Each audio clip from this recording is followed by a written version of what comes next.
Assalamualaikum warahmatullahi wabarakatuh. Perkenalkan, kami dari kelompok 2 yang beranggotakan Dionysius Marcel Ginting, Zulfikar Ali Ritonga, Dwi Utami Cahyati, Rinanda Suci Syafitri, dan saya sendiri Dava Febrianda. Kami dari kelompok 2 ingin membawakan materi yang berjudul Konsep Kepemimpinan Publik.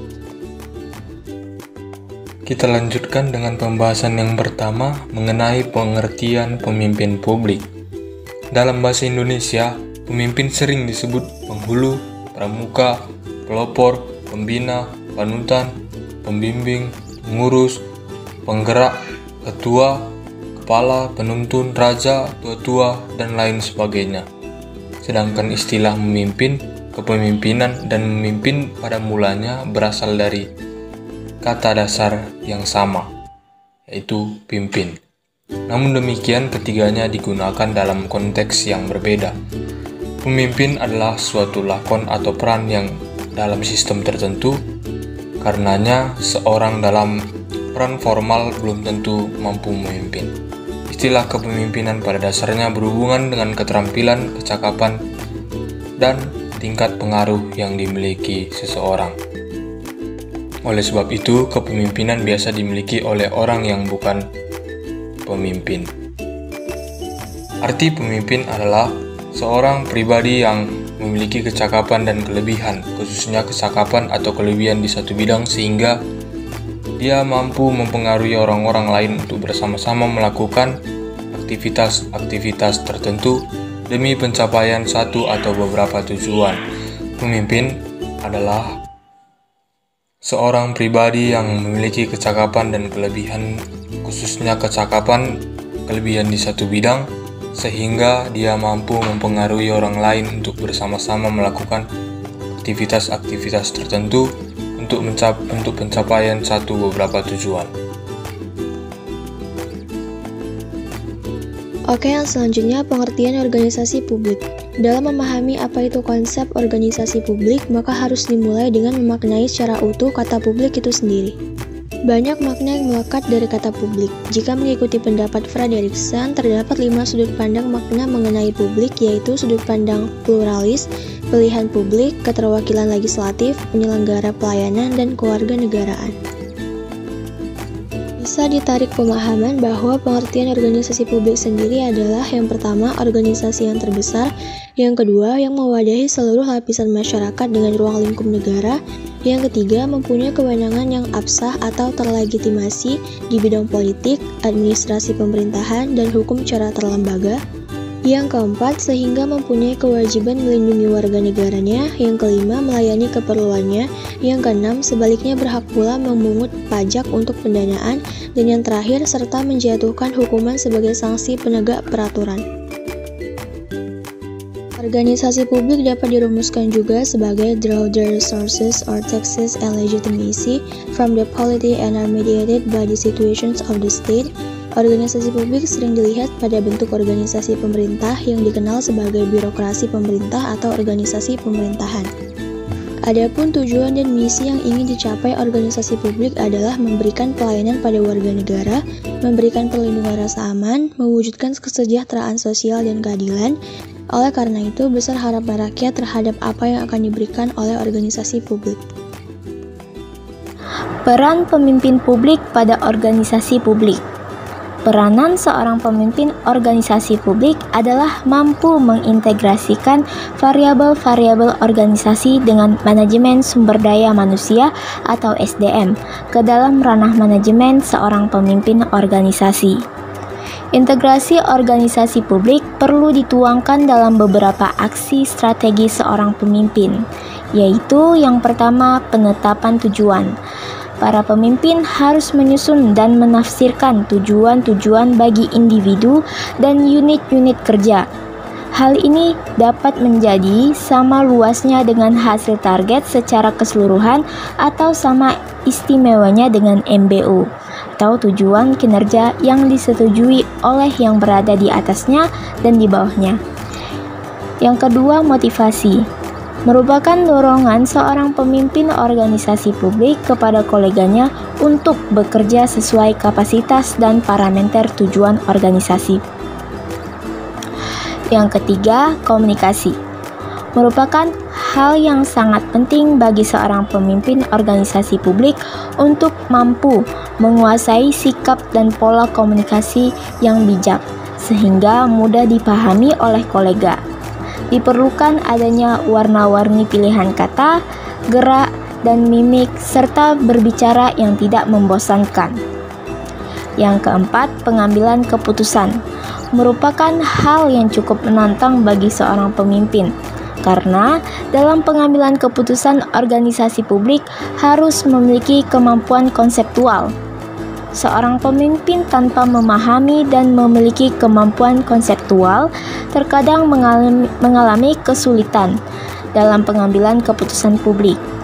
Salah satu contoh konkret kemampuan konseptual yang harus ada pada diri seorang pemimpin organisasi publik adalah berwawasan keilmuan atau akademis yang kreatif dan inovatif, mampu membaca fenomena yang dapat dituangkan ke dalam sebuah konsep yang matang, mampu menganalisa situasi dan kondisi yang komprehensif, dan yang tak kalah penting adalah memiliki strategi jitu. Syarat-syarat kepemimpinan dalam administrasi publik. Yang pertama, keberanian. Kepemimpinan dalam administrasi publik dihadapkan kepada berbagai masalah kehidupan bermasyarakat dan bernegara. Ada kalanya, baik buruknya masyarakat dan negara ditentukan oleh keberanian administrator negara di dalam mengambil keputusannya, baik dalam tingkat top management, middle management, maupun lower management, terlebih-lebih di dalam tingkatan top management. Yang kedua, acceptable. Syarat yang harus dipenuhi yakni acceptable, yaitu dapat diterima maksimal oleh seluruh rakyat, optimal oleh seluruh aparat administrasi negara, dan minimal oleh organisasi politik pendukungnya. Mengingat bahwa kepemimpinan administrasi negara tidak bisa dipisahkan daripada kepemimpinan politik. Yang ketiga, reliable. Seorang pemimpin administrasi negara, apakah itu dalam sistem kabinet presidensial atau kabinet parlementer, harus dapat dipercaya untuk memperoleh kepercayaan secara maksimal dari seluruh rakyat, secara optimal daripada organisasi politik pendukungnya, secara mayoritas tunggal ataupun secara mayoritas koalisi. Mengingat kepercayaan daripada masyarakat itu merupakan untuk tegaknya pemerintahan. Yang keempat, justifiable. Pemimpin dalam administrasi negara harus mampu mewujudkan keadilan bagi semua pihak. Yang kelima, capable. Kepemimpinan di dalam administrasi publik dalam segala tingkatannya harus mempunyai kapabilitas atau kemampuan di dalam melaksanakan kegiatan-kegiatan administrasi publik yang menyangkut segala bidang. Studi kasus kali ini berjudul Analisa Pengaruh Kepemimpinan Publik dan Masyarakat Progresif dalam pelaksanaan inovasi pelayanan publik di Kelurahan Dukuh, Menanggal, Kota Surabaya. Gelombang demokratisasi dan desentralisasi telah memaksa pemerintah untuk lebih dekat dan responsif atas tuntutan masyarakatnya. Oleh karena itu, negara-negara di berbagai belahan dunia kini giat melakukan ikhtiar untuk pemerintahan dan pelayanan publik di daerah yang lebih baik.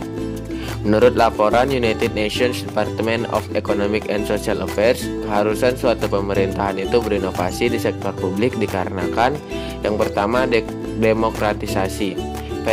Fenomena demokratisasi telah menyebar ke seluruh dunia melewati batas-batas kedaulatan, ideologi, dan politik bangsa-bangsa. Yang kedua, perjanjian internasional atau globalization, yaitu perjanjian internasional sebagai bagian dari konsekuensi globalisasi dan interaksi antar bangsa dalam rangka kerjasama. Yang ketiga ada brain drain, yaitu fenomena human capital flight yang terjadi di berbagai negara, terjadi di negara berkembang ke negara maju, sehingga terjadi ketidakseimbangan persebaran sumber daya manusia unggulan. Alhasil, kesenjangan sosial ekonomi politik antara negara maju dengan negara berkembang makin melebar. Peran dan inisiator kepala daerah dalam mengembangkan inovasi dalam kebijakan publik juga sangat menentukan. Bahkan kepala daerah sangat menentukan dengan keberhasilan inovasi pelayanan publik demi memberikan pelayanan maksimal kepada masyarakat. Oleh karena itu, inovasi publik bergantung pada beberapa aspek. Yang pertama yaitu kepemimpinan dan yang kedua masyarakat. Inovasi telah banyak dikaitkan dengan karakter kepemimpinan individu untuk sekedar menyebutkan beberapa nama tokoh yang sudah dikenal di dunia. Semisal di sektor swasta, kepemimpinan gaya Steve Jobs dan Bill Gates telah dieksplorasi untuk menjelaskan wewenang dan kepemimpinannya untuk dapat mencapai suatu tujuan organisasi. Dasar kepemimpinan merupakan gaya seorang pemimpin untuk mempengaruhi bawahannya agar mau bekerja sama dan bekerja secara efektif sesuai dengan perintahnya.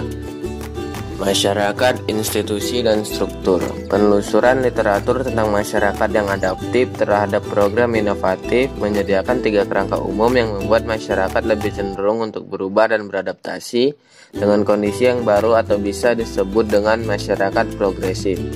Di antaranya yang pertama, norma dan nilai meritokrasi.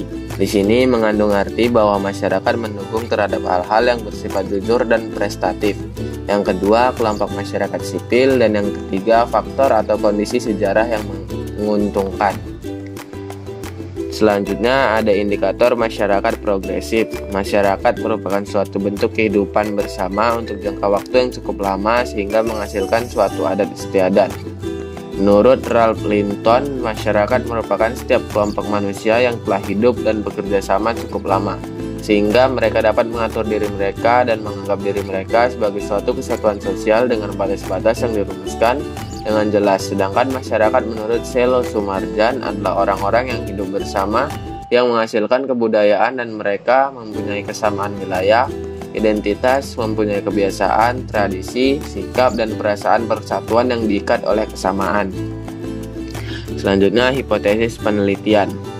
Penjelasan konvensional dari inovasi sebagian besar bergantung pada 2 aspek, yakni kepemimpinan publik dan masyarakat.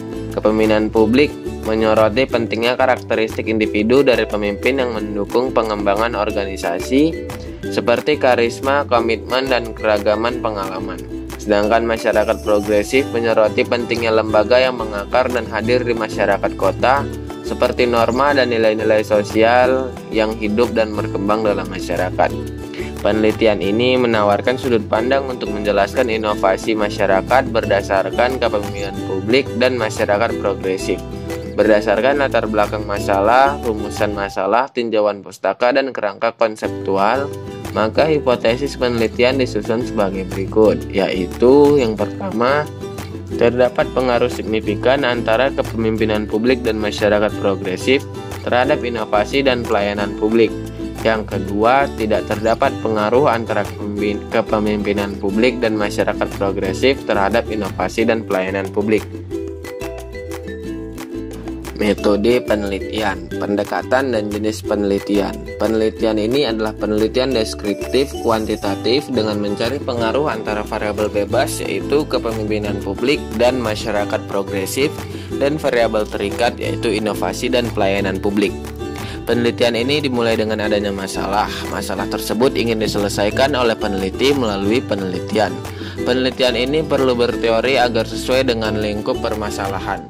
Hasil pengujian yang dilakukan dengan uji regresi diketahui bahwa terdapat pengaruh secara parsial antara variabel kepemimpinan publik terhadap inovasi dan pelayanan publik dengan nilai beta 0,255, sehingga dapat dikatakan kepemimpinan publik mempunyai pengaruh cukup dengan nilai sebesar 25,5% terhadap inovasi dan pelayanan publik. Kondisi tersebut dapat dijabarkan apabila kepemimpinan publik kuat, yang dalam hal ini lurah dapat menjalankan kepemimpinan dengan baik, maka inovasi dan pelayanan publik akan berjalan dengan baik pula. Kepemimpinan yang baik dapat berupa contoh dalam sikap dan tindakan, tutur kata yang santun, ketegasan dalam memutuskan sesuatu, serta pemberian penghargaan dan dukungan terhadap staf dan karyawan, sehingga muncul rasa memiliki dan diperhatikan oleh para staf.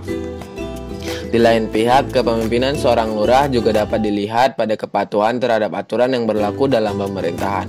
Setiap proses dalam pemerintahan, yang dalam hal ini adalah pemerintahan desa atau kelurahan, harus sesuai dengan prosedur yang telah ditetapkan oleh Kementerian Dalam Negeri, sehingga pelayanan dapat dilakukan secara optimal.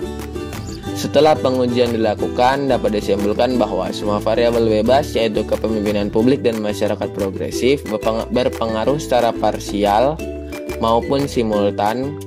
Kondisi tersebut dapat dijelaskan dengan beberapa hal yang mendukung tercapainya inovasi pada pelayanan kelurahan, di mana selama ini terdapat stigma negatif terhadap pelayanan kelurahan yang terkesan lambat dan penuh birokrasi.